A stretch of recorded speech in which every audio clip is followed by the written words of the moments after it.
What's up, everybody? John here. I am going to make a meal shake today, give you the recipe for it, show you how I do it. This meal shake is somewhat equivalent to like a Soylent, but it's a lot more delicious and it doesn't give you diarrhea, or at least doesn't give me diarrhea. And yeah, I try to drink this every day to just get my maintenance calories, make sure that I have something on hand whenever I want so I don't get hungry needlessly. So yeah, let's get started. We start with flax oil. Flax oil, of course, has omega-3s, but we all, get all this grief about it only having ALA, and ALA doesn't convert into DHA. But you know what? I think the percentage is pretty low, but I have a lot of it every day, so I still, also when your blood sugar's in check, it's supposed to convert better. And some people say that in the presence of turmeric, it also helps convert it to DHA and EPA. So I'm doing 2 batches for 2 days, and so this might seem crazy, but I'm going to use 240 grams of flax oil. So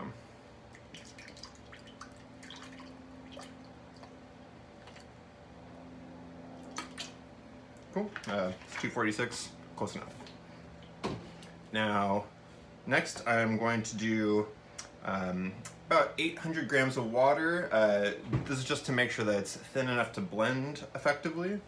So let me go grab that water.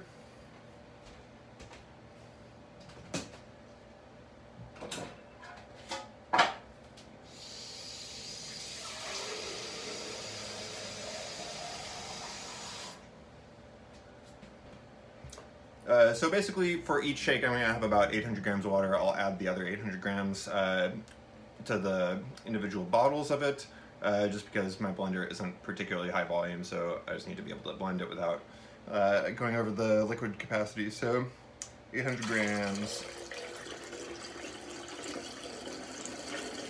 Some people like to be particularly fastidious about their water quality.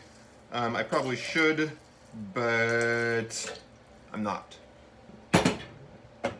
Alright, so next ingredient is going to be all the powder stuff. And so the powder I've already mixed up. Basically it's made of a custom protein that I got from truenutrition.com. Basically it's 5 different proteins, 20% of each. So it has soy protein isolate, it has hemp protein, it has pumpkin protein, it has, what else? What are the other ones? Pea protein and rice protein. Interestingly enough, the rice protein does not really have that many carbs in it, so this is totally a ketogenic friendly smoothie. And of course all those proteins are vegan. I know that whey is supposed to have the ideal sort of amino acid profile, but I say no way to whey, and sorry for that, I can't help myself. So supposedly rice and pea protein together have an amino acid profile that's close enough. I also like to throw the other ones in there for good measure. It also tastes pretty delicious. So let's go get that.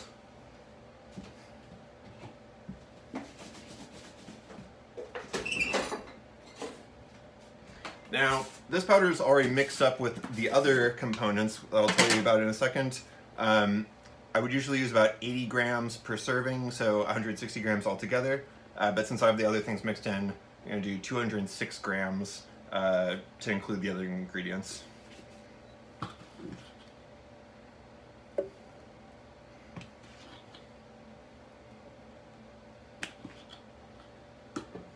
Oops. True Nutrition is interesting. You can do customized proteins, and they're very well priced.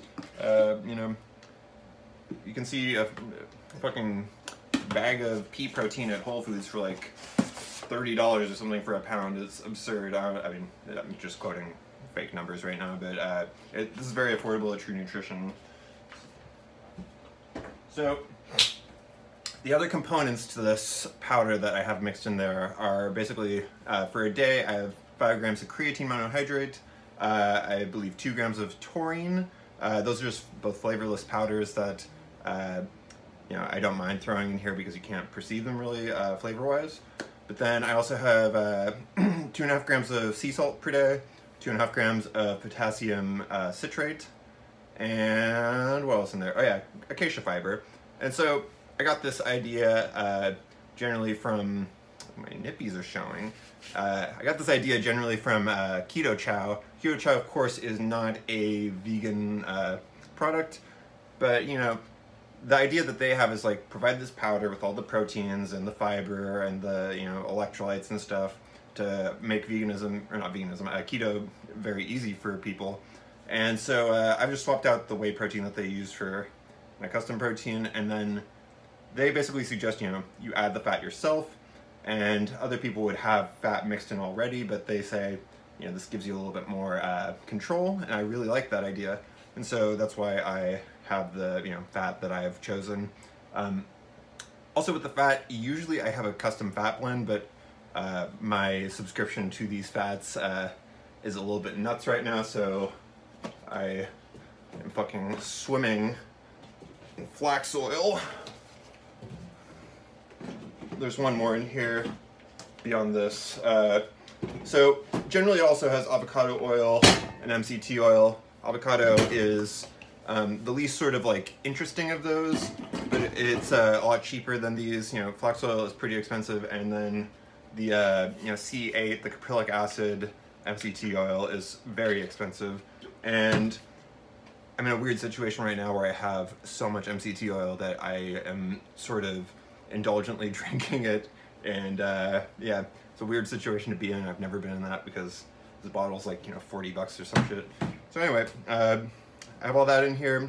The acacia fiber is a good sort of gentle fiber that doesn't give you any gastrointestinal distress, and so I have, I believe, about 16 grams per serving in there. And yeah, so this is a mixture. Occasionally I'll add just like a little dash of stevia to sweeten it up. I sort of prefer the lack of sweetness, honestly. I prefer to have sort of bland flavors as my basis because it's easier to sort of manipulate them, get a little bit modular with the flavors. So flavor-wise, otherwise I'll do like occasionally beet powder, turmeric, or cinnamon or cocoa, and those flavors aren't even really that noticeable, especially if you mix them together. It just makes it kind of like a weird chocolate. Yeah, I'm gonna blend this up, be right back.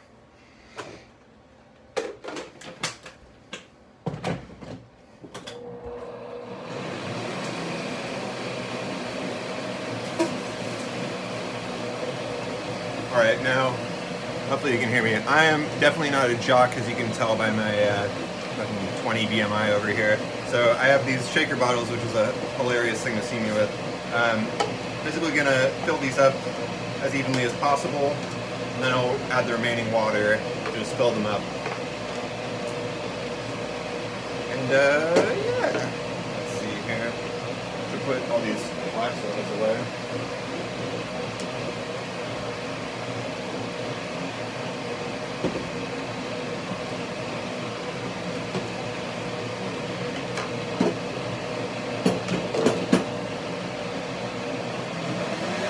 Crank that shit up.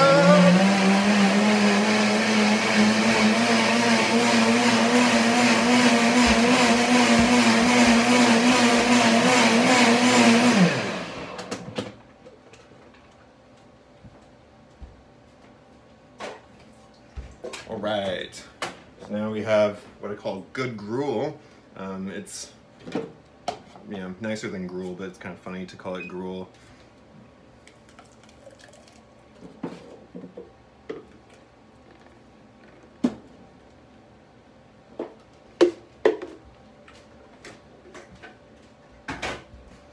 I was kind of careless with the volume here just because my workspace is a little bit limited with this camera out and shit, but I'm gonna sort of mix and match with these until they're about even.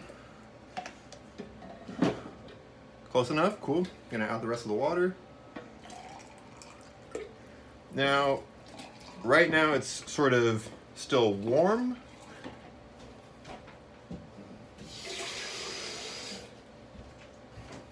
Still warm, and it tastes good that way, but when you chill it, it sort of thickens up just a little bit, and I think that the flavor is slightly enhanced with you know, the cold drink. And so yeah, Good Gruel. Thank you.